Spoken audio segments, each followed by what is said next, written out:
Hey Cam, Yeah, Myles. have you ever heard of Mary and Max? Is that a sequel to Sam and Max I haven't heard of? Huh, not even close.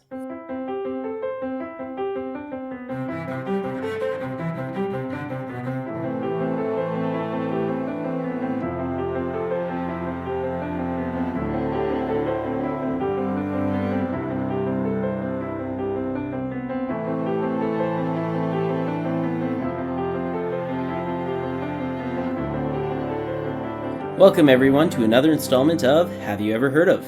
I'm your host, Myles. And I'm Cam. And today we're going to look at a little movie known as Mary and Max. For those of you who don't know this movie, it's a 2009 Australian claymation about a 7-year-old Mary who writes from her home in rural Australia to Max, an autistic atheist who is 40 years old from New York. That is quite the age difference. Yes. This is a excellent little movie. Very few people really know much about it. It was written and directed by Adam Elliott, and it was his first animated feature film. Wow, nice. The voices actors that are included in this are Philip Seymour Hoffman, Toni Collette, Eric Bana, and Bethany Whitmore, with the narration provided by Barry Humphries. Now, Cam, you've seen this movie. Would you recommend it? Absolutely, I would recommend this movie. I can't think of a single person who I think shouldn't see this movie. I cannot think of a single person who should not see this movie. It is that good of a movie that everyone should watch it. Yes, even babies, even those that are in the womb should watch it somehow. Well, I don't know if I'd go that far to say, but it's definitely a movie that I'd say, I would say it's like PG-13, because it does deal with a lot of heavy subject matter. It touches on a huge gambit of issues that everybody is plagued with, whether you have autism, whether you're just a normal person, you have depression, you live alone, you have relationships, you don't. It touches on all of that. Yeah, I agree. I just mean more in the sense of considering the relationship as it is described between even just a 7-year-old.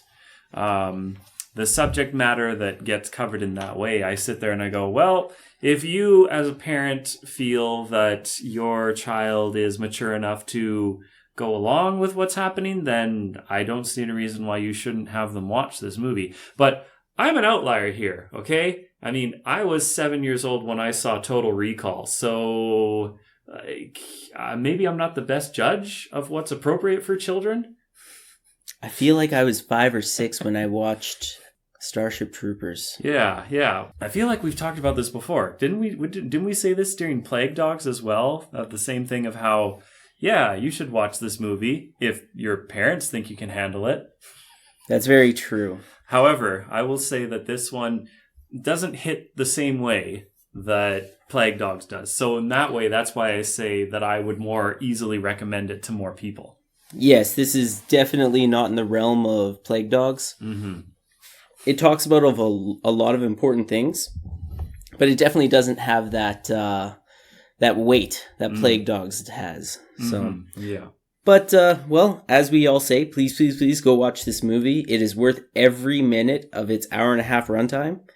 Now, let's cut to a little music and give everybody a little bit of time to watch this masterpiece.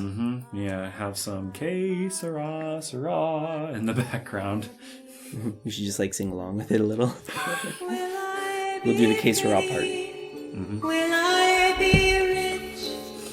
Here's what she said to me. Que sera, sera. Whatever will be, will be. The future's not ours to see. Que sera, sera. Okay, so let's start this off talking now that we have gone into the spoiler area. I want to first of all say about the plot that this is not a true story, okay? This was not a true story. It was inspired by a story around the creator.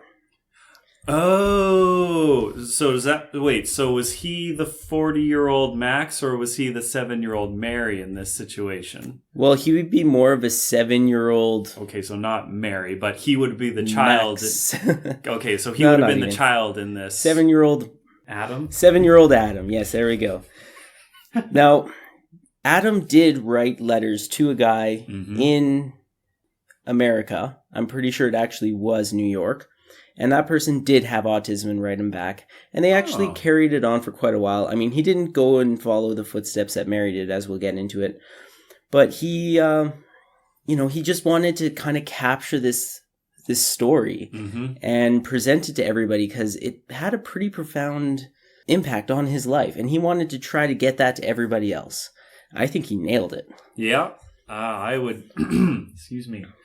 I would say that... it felt real to me.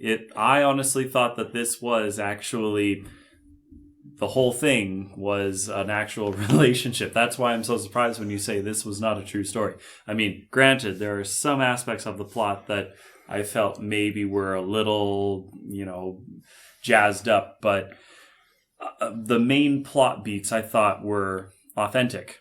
Like, her struggles, her getting married, and her, sinking into depression after her marriage kind of falls apart, and everything there. What about his plot points too? Like the first time he receives this letter and decides to open it, and then he has a panic attack. And then every time that he replies to her messages or gets another message, he has another panic attack to the point where he gets put into an insane asylum. Yeah. Like, he's not used to dealing with these things. Yeah, I'd say that was pretty accurate, too. There were quite a few moments where every time Barry Humphries, our narrator, would talk about how, oh, yep, and so Max gets this letter, and then he reads through it, and then all of a sudden he goes and has a panic attack. And I'm sitting there going, that's relatable. Maybe not the whole losing entire weeks to it, but panic attack is relatable. So let's continue on with the story. So you mean you want to start with the story? Yes. Go into the finer details? Mary is one of our main protagonists. Decides to tear out a piece of a phone book. Yep. And write to somebody in the Americas and gets Max, as we said before. And she ends up actually making her life around this relationship they have. She decides to go study mental health, essentially. She gets a doctor in psychology to effectively try to treat autism. I say that, with scare quotes around it, but again, that's something else we'll dive into in a bit. Well, we can dive into that right now. Okay. So in the movie, they don't call it autism. They actually call it, from its original name way back, they call it Asperger's. Yeah. Now, of course, nowadays that is not correct. So normally we that are on the spectrum, we would just say that we have autism spectrum disorder.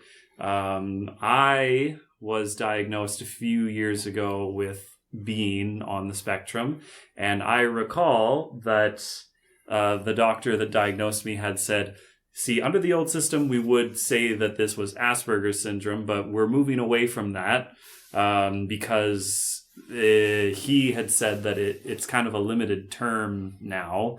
One of the big things was saying that generally, if you have Asperger's syndrome, it means that you have no imagination. And he was like, but you have plenty of imagination. And so does Dan Aykroyd, who is also a very famous person who has Asperger's. And so it's like, this doesn't make any sense. So we're going to change the DSM and we're going to stop calling it Asperger's. We're just going to say you are on the spectrum. Yeah. Whether you're high functioning or low functioning, you're just on that nice big spectrum. Now, in my case, they thought I might have autism because I'm a very slow reader and I have a few other things. But then they found out that I have the ADD, not the hyperactivity attention deficit disorder. Oh. But on top of that, they also found out I have Irlen syndrome, which makes reading very difficult for me, which kind of explains why I never really got into the books all that much and all that. Yeah. So they said that I probably have a touch of autism, but not enough to really be worried about or really do any in-depth studies for, since my main issue is attention deficit disorder. Yes, you can function just fine living on your own. You don't need to have someone to come and feed your fish when you're having a panic attack. Exactly. Yeah. So, I mean, this is the interesting thing with Max, and why a whole lot of what is presented in the film is so scarily relatable to me, is things like how, yes, he lives on his own. Yes, he goes to work. He goes to his Overeaters Anonymous sessions and things like that, and he is able to function in society to a point. And I can do all of those things too. Do I function at my best? Nope, I sure don't. I absolutely do need to have someone, like a roommate or a neighbor or someone, to help me through my daily tasks, because I will forget. And that's not a good thing. And if I do forget, I might also just not do them, because I'll have my own form of a panic attack of just like, oh God, I haven't done this, and oh great, I need to do it again, and it cycles. Exactly, and it just gets worse and worse. Again, I can't relate to just like standing on his toilet for a week on end and just kind of, rocking back and forth. Nope, I've never had that happen before, but the idea, very relatable. So a lot of the other characters are also really interesting, and they kind of help prove the point of where everything goes. You know what? Let's just jump right into the characters here. All right. So with Mary and Max. Well, with Mary, some of the other characters are Vera, her mother, who has an obsession with tasting the cooking cherry. Yes, got to make sure it's prime.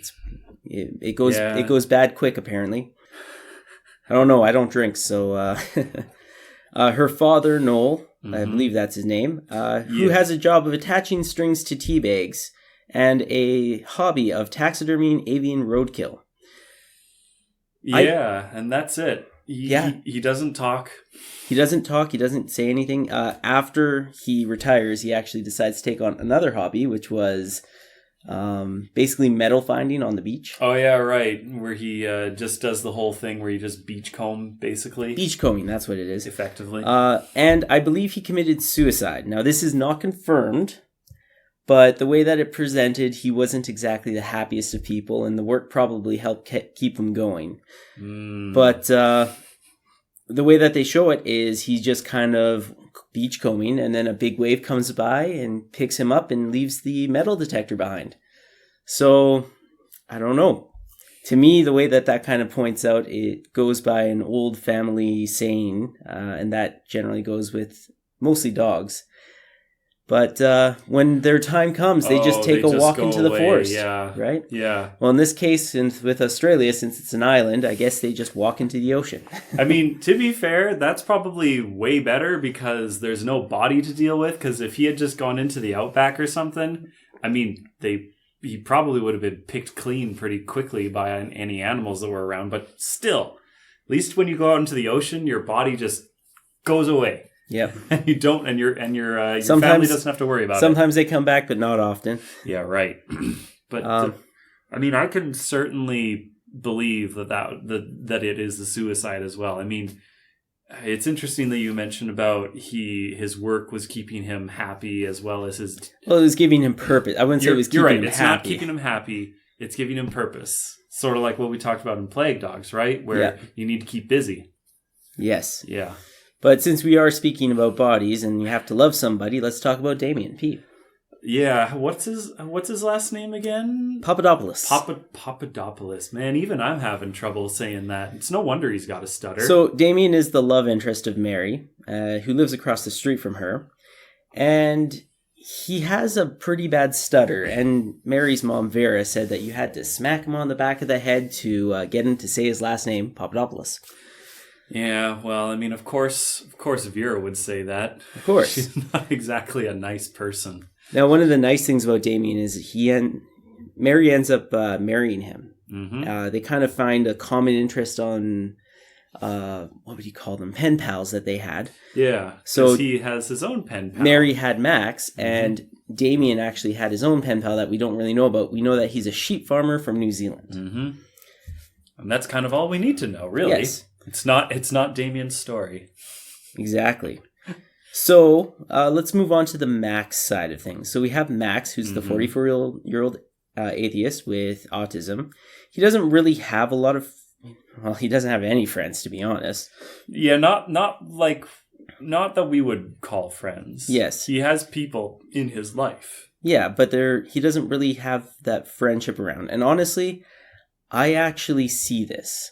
I have a friend who has a father who, he does have some friends, but he is actually pretty autistic. Mm-hmm. And he does kind of know it, but he doesn't want to admit it. He's not going to go get himself tested. He really withdraws in himself about it. But I see it all the time, and he's a great guy, and I really like him. I hang out with him a lot, but I can definitely see Max in him. Mm. So... yeah, I can too. In the few times that I've interacted with this person yes. that you're referring to, I know who you're talking about. Now, he does decide to try to be Mary's friend because at the very least, he can kind of keep her at a distance with the letter writing, which I think is awesome, by the way. Well, I mean, he's encouraged to by his therapist, He isn't is. he? Yeah, he when he does tell his therapist about it, he does say, go ahead, try this out. What's the worst that can happen? Sure, if you don't like what's going on, you can always just ignore it or just say you don't want to do this anymore. Mm-hmm. What's the worst that can happen? Honestly, I say that to a lot of people because I find a lot of people don't realize that the real worst that could happen isn't that bad. I think a lot of people overemphasize how bad it could actually be. So other people that Max knows is his neighbor Ivy. Mm-hmm. She's sort of a blind person that realizes Max needs the help, but she's not, she helps him out, just keep herself busy, I guess. She's also a great person. Well, I think it kind of falls into the same thing that that we've heard from Gord about. You take care of your neighbors, right? Oh, absolutely. You look after your neighbors, and your neighbors will look after you. I think there needs to be a lot more of that because we see that both with Max's neighbor, with Ivy, and we also see that with Mary's neighbor too. I mean, we'll get back to Mary. I forgot about him. Oh yeah, we'll go back to her. We'll go back to him. But for the meantime, we've got Ivy, and she very much is that person who the reason why Max is able to function anywhere close to what he manages is effectively just because of her. Every time he goes away somewhere or something like that, or if he's having a really big panic attack, she's there. She cooks food. She brings in his mail. She feeds Henry the 10th or 11th or 12th or 13th, whichever number we're on at that point. Yes. Because that's fish for you. They just, they always die. So other people that Mary deals with is her pet rooster. Mm-hmm. And he's around a lot. Well, I mean, Ethel just is there. What was it? Ethel fell off of the back of it. Ethel was a present from her dad, if I recall, because Ethel fell off of the back of a truck. Yeah, because she was gonna go off to become someone's dinner, and instead she gets to keep. Rooster. Right. I don't know. I guess because the fact that Ethel is, I feel is more of a female name, but you're right. Yep. It's a rooster. It's and a he. Then we also have Ivan, who lives across the street from Mary and ends up basically saving her life. When No, that's Len. You're thinking of who does that. Len. Len's the one who's what does she say? He's a homophobic, so yes, he can't that's leave. Right. Can't leave his house. Yeah, oh man. Oh, the comedy in this is just so good. It's that lovely childhood wonder. And that childhood, looking through the child's glasses, and so good. I mean, it makes sense when you think about it that he can't really leave his house. So, of course, he's got homophobia, but it's the whole he can't be outside, which is the agoraphobia, which is what he actually has. And I did appreciate that they came back to that when she's older and more educated, and she actually corrects herself in saying what his issue is. Even the little things like that just add to the character growth. Oh yeah, so much. It's the little things that make it feel more real. So I'm going to finish it off that the last person that we really need to touch on here is the narrator. The narrator is Barry Humphrey. Mm-hmm. And he does an outstanding job with this as well. But one thing I do guess we have to kind of touch on here is the fact that how come nobody knows about this movie? I don't know, Myles. Why is that? Because I hadn't heard of it until you told me. So Adam Elliott, mm-hmm. he made this movie, but he didn't want to make this movie he didn't really release it in a lot of theaters. He kind of just kept it in Australia. Oh. Now, of course, not very many people know about it because it didn't get that huge wide release. Yeah. It wasn't plastered on all the billboards and thrown in everybody's face like you've seen with all sorts of other movies. Mm-hmm. It was just a quiet movie that he just wanted to do, to pay homage to his friend. And you know what? Good for him. Yeah. Good for him. Everybody in there as well, thank you so much for doing this. Oh yeah. I mean, Toni Collette, she doesn't do...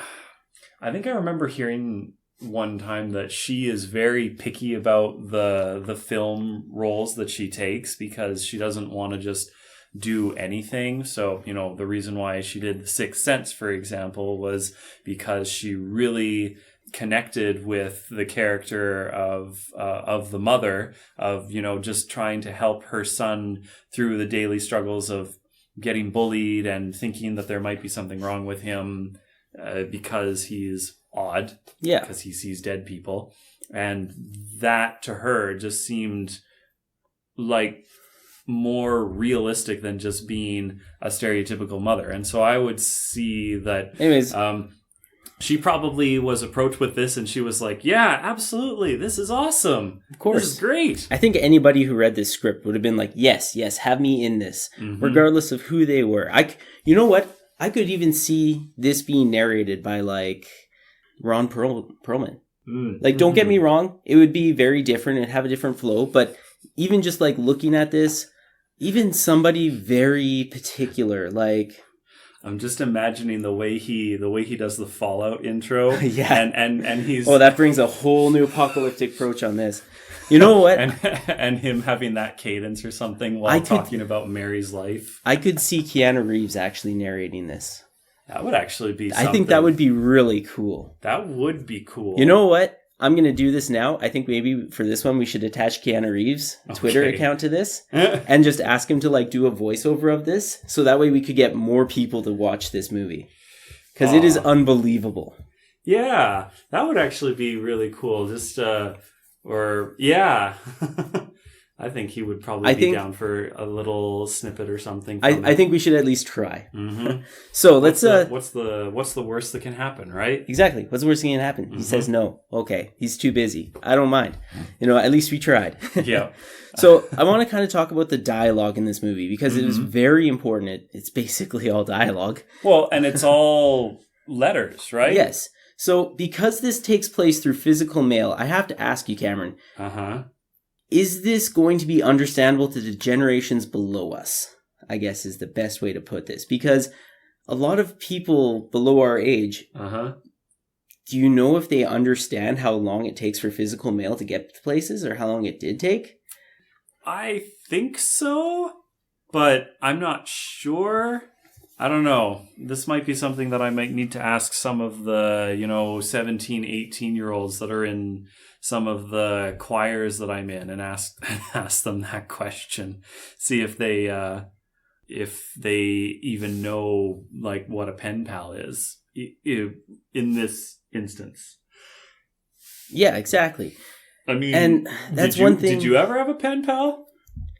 Because we're 90s kids, right? So email was just becoming a thing when we would have been Mary's age. Yeah, I had an email pal when I was about 13.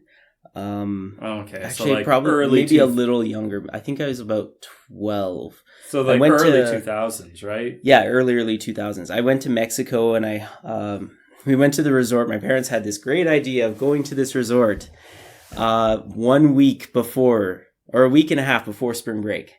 So the only people that were at the resort were basically 35 and above, except for this one kid who was like, I think he was 8, and he spoke mainly Spanish. I think he came from Spain. Not necessarily from Mexico. No. He was from Spain. He was in Mexico for vacation. And him and I were like the only kids in the resort. So we kind of like hung out, we talked, and we, the language barrier was kind of hard there for me. And I do kind of wish I still kept in touch with him because, I guess life gets in the way. But even still, I thought it was a pretty cool idea to just like talk with somebody and hang out. I forget what happened. I think I lost his email or something like that. Oh, I had a pen pal when I was 7 or 8. I think I was going through some boxes a few weeks ago and, stuff that had scrapbooking and memory things from years past, all this stuff from when I was in elementary school. And most of that I kind of threw out because I didn't really need it anymore, especially some of the drawing stuff because I'm not a very good drawer now and I wasn't any better then. So I don't exactly need to keep that around. But I did find some pen pal letters or like correspondences from them. And I looked at them and I sat there and I thought, whoa, I had a pen pal? Must not have been for very long because I don't remember. Like I must have maybe only written a couple times or something. I just didn't have the same type of pen pal that Mary and Max are to each other. Yeah. So another thing I want to speak about since we are talking about Mary and Max, and it is kind of in the dialogue and the direction of this. Mary and Max have a very interesting relationship, something that I don't really think very many people in this day and age do, but it's something that I remember reading about when I was playing D&D with a guy who is super heavy into the human history and that.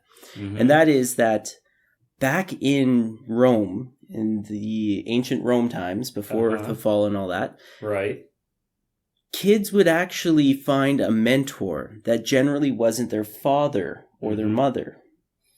So they would go out and they'd find this person, or the person may be like a family friend that's just kind of takes them under their wing and kind of like explains life to them. I guess it would be the equivalent of a better version of our comm class that we have up here in Canada. It kind of sounds more like if you go to the Big Brothers, Big Sisters, or the Boys and Girls Club kind of thing. Yeah. Although maybe less that, because in a way those are kind of there for kids that don't even have like parental figures, and so they need some kind of like a person mentorship. Yeah. Whereas what you're describing just sounds like the parents are just like, we've done our task of raising you, now go out there and learn how to live. That's what his job is. We're done. Yeah, that's kind of what I got from it. It wasn't so much live, it's just like understand. Right. Like you have your family teach you about the family values, yes, and everything stays in that family. And then the mentor kind of gave you the heads up on like, hey, this is how you're supposed to treat friends. Mm-hmm. Help them out, but like don't give up everything for them. Yeah, right. Kind of. One thing that eventually it did lead into was, this is how you have sex. Yes, right. So this is why, there are a few memes out there where you have like, the mentor making the boy a man type thing. Yeah, but yeah. Oh, yes. Alexander the Great and Aristotle, huh? Yeah. Aristotle smacking Alexander the Great on the shoulder and going, hey, you see that guy there? Pointing up at Alexander. And you're like, yeah. Or Aristotle smacking some guy on the arm and points up to Alexander the Great and says, hey, you see that? Yeah. I made him a man. I mean, if I recall, well, I don't know. I don't know how accurate it is and how much of it I'm just basing off of really bad Hollywood movies. Because if I recall in the Alexander movie that they did back in the 2000s, that was a thing where Aristotle is like, don't forget who made you a man and that sort of thing. And Alexander is always trying to brush him off. Well, I think that's more of a thing on today's culture because I don't think it was too bad back then. Yeah, I would agree. I would certainly agree. But let's get back on topic and talk about some of this direction here. Mainly, is there still? I feel like there was still something you want to talk about the dialogue in terms of the way. Oh yes. So one issue that I did have with the dialogue, well, I don't know if I want to say an issue. it's something that didn't really appeal to me.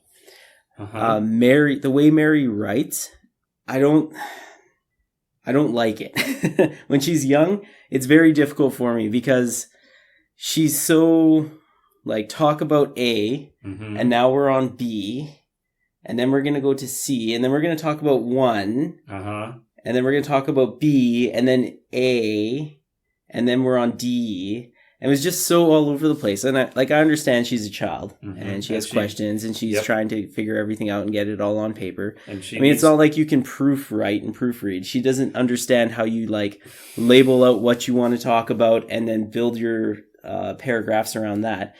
I think that's probably the main reason why Max had a huge panic attack at the start, because of the all over the place, and he just couldn't keep track of it all.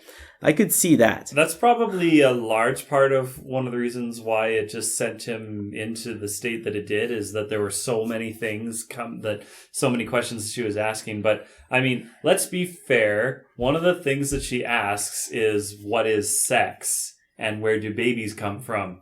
It's a pretty big question. Yeah. But he handles it like a champ. Honestly, yes, he does. Now, it's interesting that you say that you can't really identify, or you don't like the way that she writes her letters. I mean, is there something that you don't like about that in terms of like if you received a letter that was written that way? Well, I would understand that if I received a letter this way, like the person's definitely young, so you got to cut them some slack. Okay. But I feel like I'd be like giving them a little advice and be like, hey, if you're going to talk with me, let's do like paragraphs and, write down what you want to say to me first, like, points, and then expand on those. Because, oh, God, it sounds like you'd be a teacher. You didn't have the proper mechanical structure. D-, see me after class. No. I mean, I'd be giving pointers. I wouldn't be... honestly, I really dislike our school programs, and I don't want to get into all of that. I understand that. I just mean that the way you're phrasing that right now. No, I feel like I would give her a little bit more structure to deal with that. Oh, okay, I see. Well, the reason why I asked that was because I didn't have a problem with it. But then again, I identify with Max really well. So the way he wrote stuff back and the way he answered is very analytical and very just like straight facts and everything of just like, no, this is not where babies come from over here. Here's how you deal with bullies. Yeah, and like exactly. All that. Yeah. And every so often he would sprinkle in a question of himself It's just like, do you have a kangaroo? Yeah. Another kind of, since we're asking just random questions about our culture, I'll ask you some.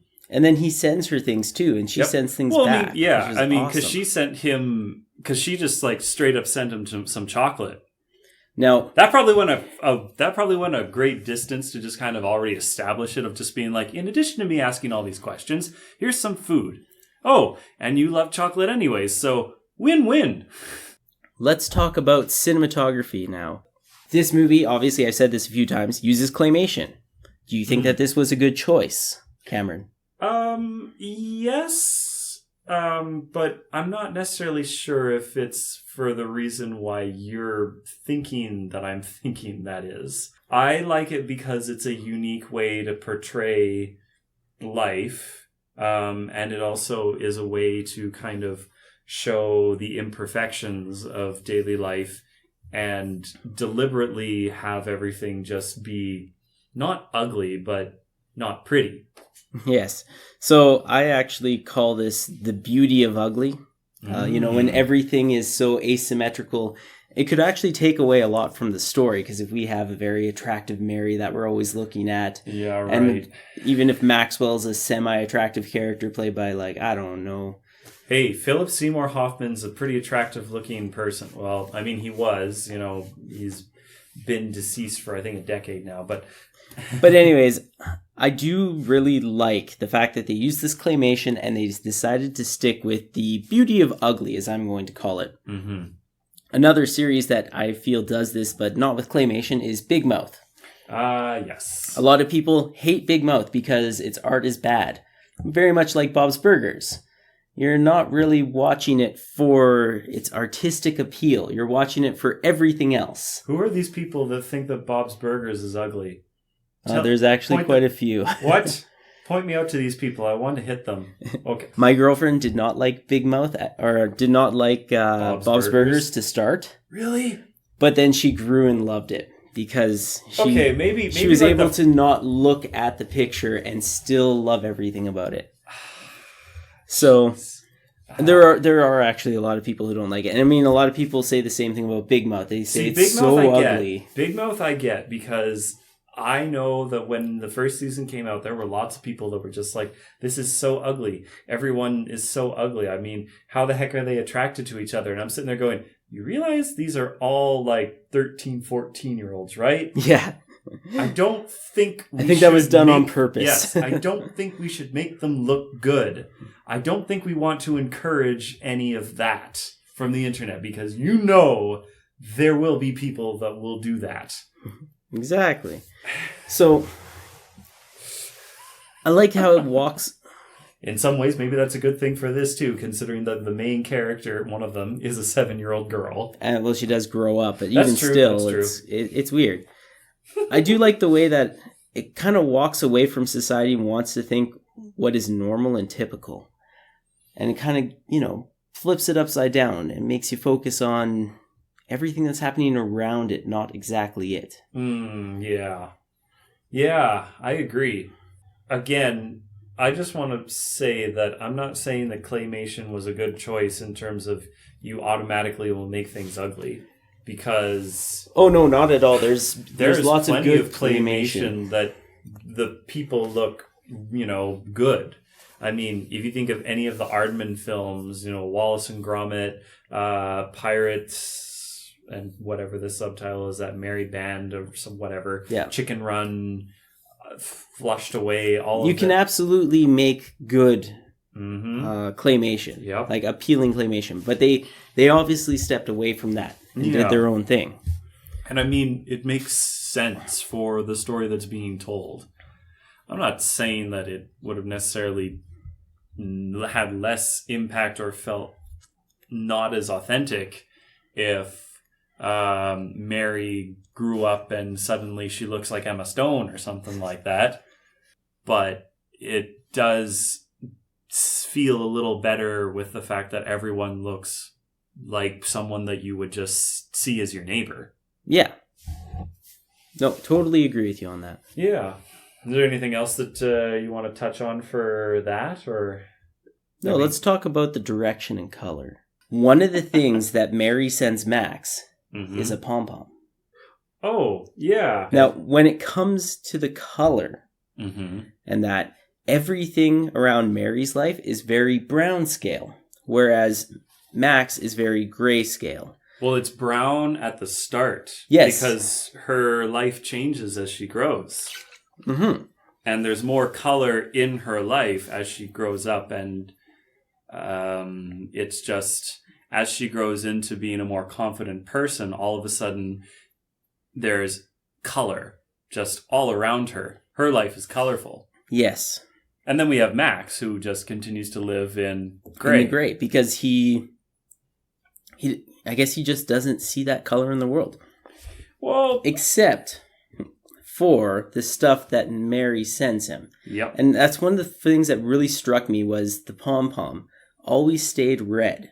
And I loved that so much. Like, these little details that they threw in. Yeah, it's actually kind of interesting because it made me think of another movie that I don't know if this was necessarily the effect that they wanted, but it happened anyways. It reminded me of Schindler's List because Schindler's List was put in black and white, and that was a choice by Spielberg to do that. But there is a very specific character who has some color in it, and they're the only person who has color in the movie. And if you've seen Schindler's List, you know exactly why I'm bringing this up. If you haven't, I guess I'm going to spoil the movie a little bit for you. The character is a little girl, and she wears a red dress. Or, no, it's not a red dress, it's a jacket. That's right, it's a jacket. Yeah, red jacket. She is a Jewish girl, and the reason why this is important for the part of the movie is that because she's Jewish, that means that she ends up dying. Because when Schindler first sees her, she's just a little girl who's just out there doing life as well as she can in the ghetto. And he's just kind of like, oh, there's a girl who's wearing a red jacket. Oh, isn't that a thing? Huh. And then the next time he sees her, she is a body with a whole pile of other bodies, but she's still wearing a red jacket. And so Schindler sees that, and that's where he has his change of heart of being like, I need to save as many Jewish people as I can, instead of just ignoring them and potentially just, using their labor for my own game. Instead, I can use their labor as an excuse to stop them from going to a place where they're just going to get killed. Yeah. So the use of color in A Sea of Grey is important to point out that this is important. You need to pay attention, which is the same thing that we have with Max as well. There is no color in his world, but the fact that he has little bits of color that stick out, like the red pom-pom that he puts on his yarmulke, is very important in his life. Yes. And signifies how important Mary is in his life too. Oh, it's beautiful. It's an unbelievable touch, and I really like that you can add that to it. Because even his goldfish don't have color. Yeah. So let's kind of move on a little bit here and talk about another thing. Let's talk about emotional immersion therapy. It's something that I kind of wanted to deal with. Now, I do understand and I recognize that autism is not something that is nurtured. It is part of your nature mostly. Oh, okay. So, okay, like, having autism is not something that you necessarily learn or lack of learning. Yeah. But I do feel that in some cases, like this movie might stand, it might kind of show that if you forget or if you miss something, you're going to kind of get left behind. Now, the person that we know that has the autism, he's very well adjusted. He does have his issues, his quirks, his flaws, and all that. But ultimately, he still had a wife, kid, all of that stuff. And he's still a very functioning person in terms of relationships. Whereas Max is definitely not that. I wanted to talk about how the fact that, like, did Max being left out of all of this become, like, is that how he became so far behind? Do you think that could be a thing? Well, it's entirely possible. I mean, his parents died when he was around Mary's age, I believe the film points out. Like, they don't die at the same time, but he loses both of his parents before the age of 10. And then he goes and lives in, like, group homes and things like that. So doesn't he, like, live with the Jewish people? Because he was Jewish before he became atheist. Yeah, he lived with a. No, I'm pretty sure he came from a Jewish family. Yeah, like so, like, even his parents were Jewish. Didn't the synagogue take him in or something? I don't think that was the case. I can't remember exactly the specific circumstances of what happened after. Oh no, it wasn't a synagogue. He went to a convent. A convent, that's what it was. Like it was nuns that were looking after him after that point. Yeah, that makes sense. Yeah, that might also explain things like his relationship with sex and sexuality, because who better to teach you about that stuff than sisters of Christ who have, married themselves to a ghost or a zombie, depending on who you ask. It's very true, but I feel like a lot of Aboriginal people would have very different things to say about that. But, yeah, I'm sure they would. And I'm sure it wasn't too much better for him, considering it was Jewish and he went to a Catholic one. Oh, yeah, absolutely. But so do you think that maybe he, like, I would say that Max is asexual. And aromantic. He's not willing to have any of that. Especially when we find out that one girl that's in the Overeaters Anonymous she keeps looking at him and he doesn't understand why. And then she kisses him and he, like, is not okay with it. Yeah, he has no idea what's going on. So do you think that maybe he never really learned that and that's why he doesn't have it? Like, do you think that could be? I'm not saying that's the case for everybody. Mm-hmm. I'm not painting everything with a brush here, but in his case, do you think that could be a thing? Absolutely. I can think of plenty of people that are very sheltered and therefore do not understand intricacies of intimacy. Yeah, there's some fun alliteration there. Oh, yes. And that's not, I mean, I'm not saying that's their fault or that they're wrong for not understanding, that there is more than just sex for procreation.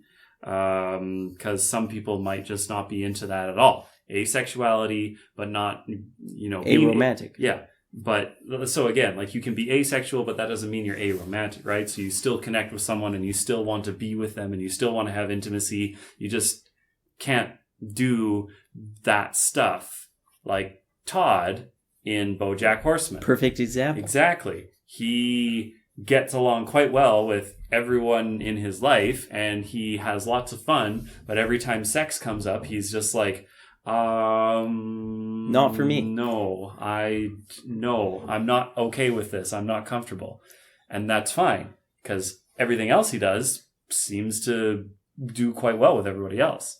So in this case, I think kind of the problem is that with Max, he didn't learn anything. And considering the circumstances that he grew up in, the time period, the place that he was, he probably wasn't going to learn anything anyways. And if he did ask those questions, he probably got a ruler to his hand or other fun things like that. Yeah. So he probably just is like, yep, nope, I'm not thinking about that. I'm ignoring it all because it's going to bring back bad memories. Apparently, and it's going to make me have a panic attack. Yep, apparently Jewish kids are, dropped off by a rabbi. And that's it. That's all I know. No more questions, please. See, one thing that I do find kind of really interesting about is Max really does want this relationship with Mary to work. And he tries pretty hard with it because he really did he got himself isolated. It's kind of his fault, but it's also kind of not. And let's be honest, the relationship he has with his neighbor is more of a social worker than a friend. Mm-hmm. So Mary was actually going to be somebody that he could talk with and have these discussions, things that he never really had before. I'm sure when he was in all of his different groups and that he would discuss things with them, but I'm willing to bet he was one of the people who kind of talked last, or he would start to talk and somebody would step over him or he would just kind of blather on and then everyone would just be like, okay, all right, Max, someone else's turn. Yeah, exactly. That's exactly it. So do you think that Mary really gave him a sense of fulfillment in terms of his social welfare, his social well-being? Honestly, I feel that she gave him a sense of fulfillment, period. That's true. Because that's the whole thing about, again, he kept every single letter and he put it above him. Now, let's not get too far into this. I know. But we know that he saved every letter because they talk about that in the film as well. They talk about how he saved every single thing that she sent him. That's why his apartment becomes so much more colorful. It's because everything that she sent him was important. It's also why when he tries to reconcile their relationship after Mary's great betrayal, and he sends his whole Noblet collection to her because he knows that they both love that show. And so he's like, you never had Noblets, you had to make your own, but I have them all. So here, you get to have them all. And this is my way of saying, I'm sorry. Well, no, I forgive you. Yeah. She's the one who needs to apologize for what she did. And she absolutely did try to apologize. Yes. She... Do you want to talk about that specific part? Not yet. Okay. Actually, it's kind of important. Sure. Let's talk about that and let's go on with the music next, and then we can just put the cinematography before it. So, Mary's great betrayal, right? Yeah. So Mary's great betrayal. This is unbelievable part about it because she tells Max that she's made this movie or this book. No. She wrote her thesis about how he needs help and how she's going to try to give that to them. And of course, this infuriates him because he, like not too long ago, just explains that he's not damaged. Like, yeah, sure, he thinks different, but being somebody with autism doesn't mean you're broken. And, you know, you have your own, sure, you have your issues, but everybody has their issues, right? Absolutely. So he didn't see himself as being somebody who needs this help. And he was unbelievably angry at her, obviously. Yes. So angry to the point where he ripped out the M in his typewriter, which is what he used to write his messages to her. So And that sent he it to her. can't say anything, so that he can't send anything to Mary anymore. Yes. Or, well, at the very least, can't even spell her name. The important thing here is actually the key word that Mary says, and it's not that she'll help him, it's that she's going to fix him. That's right, fix him. Yes, and I this is another one of those things where, again, I relate a whole lot to Max, and his reaction, I relate to the spirit of it. I don't know if I would necessarily cut Mary out of my life the way he did, because he did, but the reaction that he had, I completely get, and I agree with what he did, because autistic people are not broken people. We are people that just have different brain chemistry than people that are neurotypical or, you know, neuronormative, we'll say. That doesn't mean that we are damaged goods. It just means that things you think differently. Yes, that's What do? You have your own issues. And You have your own faults. Exactly. Everybody's got their own problems. Yeah, exactly. So if you say that you need to fix someone with autism, I mean, it feels like maybe you need to fix someone who just, you know, goes through life not ever asking any questions about what is going on in their life, that just accepts everything that comes to them. Yeah. What's wrong with them? What's their problem? What needs to be fixed there? A lot of problems there, if you ask me. But yes, so let's... at the end of the day, he does send Mary the fact that he says, I forgive you, sends him the noblet, or sends her the noblets. Yeah, right. But, and then, I mean... Mary does end up going to meet him because she's always wanted to do that. Now, thankfully, we can thank her agoraphobic neighbor for that, because she wouldn't have been able to get to Max if it wasn't for him. Yeah, because he managed to ring the doorbell and keep her from committing suicide. Well, and I mean, and the reason why is because the noblets and the package was just sitting there. Yeah. And she was just checking the sherry like her mother was, and mixing it with Valium too. Yeah. That's a I think her mom did that too, though. Yeah, so. I think so. So, like mother, like daughter. Well, I wouldn't say that too much, because her mother was a complete train wreck and she wasn't. It's true. It's true. Mary is not a kleptomaniac like her mother was. Nope. But, I mean... The reason why I say that is that just for whatever reason, even though you think you're not going to become like your parents, you just somehow end up kind of falling down the same path. Yeah. Despite something happens, and all of a sudden, there you are going down the same path. Yep. And it only takes a huge gesture to get you off of that, which of course is what we get from both Max and Len. Her neighbor. Yeah. It's good to have neighbors, right, right, Myles? Of course. Now, of course, Mary decides to go see Max, and she brings her child with her, and gets to the apartment, opens up the door, and finds out that he actually is dead. And she's kind of sad. I would say melancholy is definitely the emotion here. Well, and she looks around and shocked, sees everything. Right? Well, I mean, of course you're going to be shocked, because you found a dead person. It's also someone that I get the feeling. It was a friend, right? Yeah. I mean, I get the feeling that she must have planned this out. I mean, she had to have, because I can't imagine he would be very happy with her just randomly showing up at his apartment without there being some correspondence beforehand about, I'm going to come to America to visit you. Yeah. Like, she had to have known that by that point, that you can't just show up at his apartment. I'm pretty sure I'm pretty sure they talked about it, and then she left. Yeah. And then he passed away. Right. And then, of course, by the time she gets there, it was Too late. Too late, yeah. But she did see that he kept all the letters and put them all on his ceiling. Yeah. Which was unbelievable. Yes, there's also something else unbelievable about this scene, and that was the music that they were using.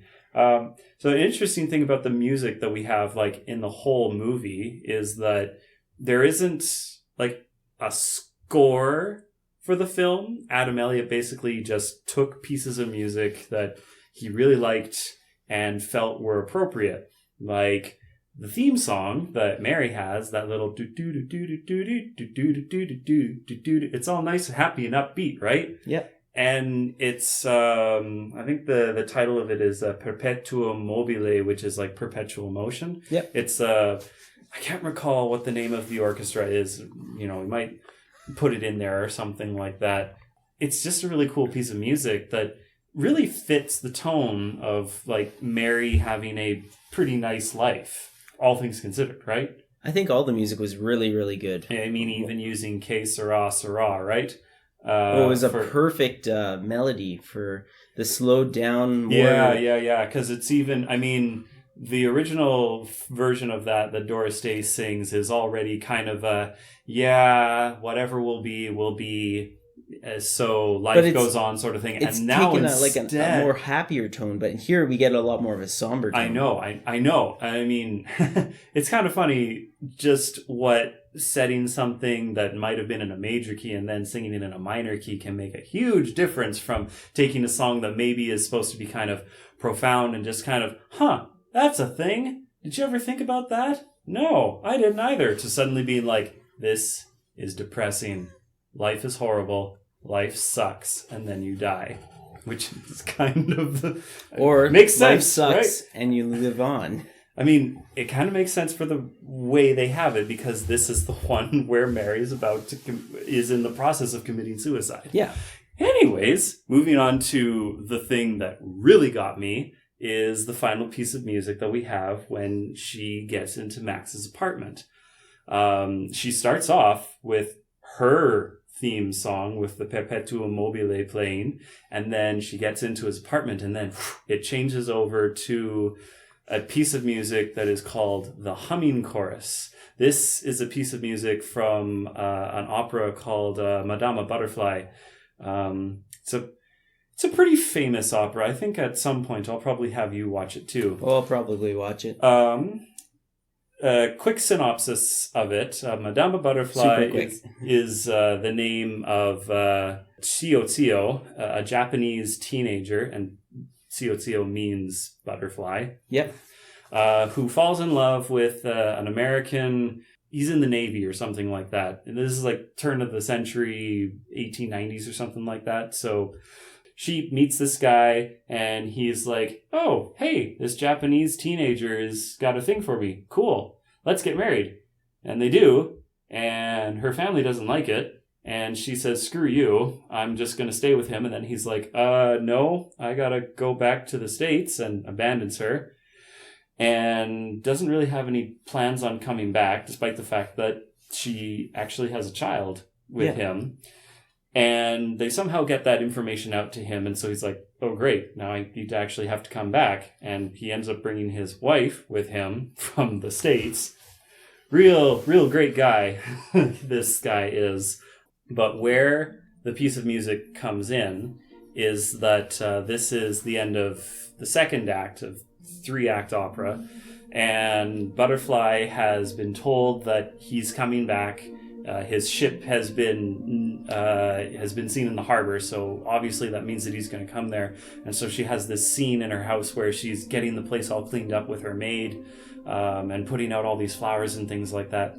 And then after that, she stays up for the rest of the night, and the child goes to bed with the maid, and she just stays up waiting for him to show up because she thought he was coming that night. And so you get to hear this humming chorus of, there's no one else on stage, but you hear this really eerie sound of humming from the chorus off stage. And it's just so profound because you want everything to turn out well for her, but you know it's not.